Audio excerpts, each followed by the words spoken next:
Now, the uprisings in Tunisia and in Egypt have triggered a domino effect of protests calling for reform all across the Arab world.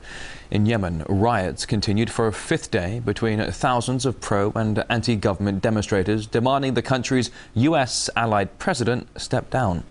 2 protesters in Bahrain were killed and several others wounded in violence there. Police had to use tear gas and batons to disperse the crowds. And in Iran, members of the parliament called for the execution of opposition leaders. They say orchestrated protests on Monday that saw 2 people killed.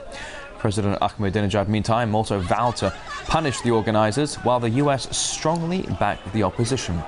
Egypt itself is gripped by labor strikes, where interim power is now in the hands of the military, which is reworking the constitution. But some experts believe with the ideological splits, the army leadership has more to worry about from US interference.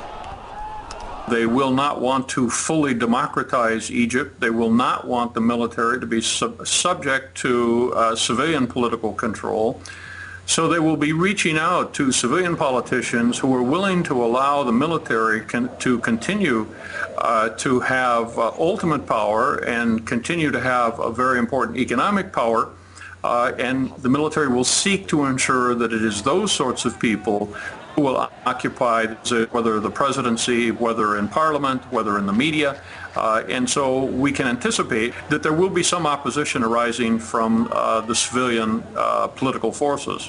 There is awareness that the concern with the business enterprise has gotten in the way of the military enterprise, that the primary concern of the Minister of Defense and those around him is business, not the military. There are officers who are professional and who think the business of the military should be the military, not business itself. So the high command is going to have to wrestle with that problem.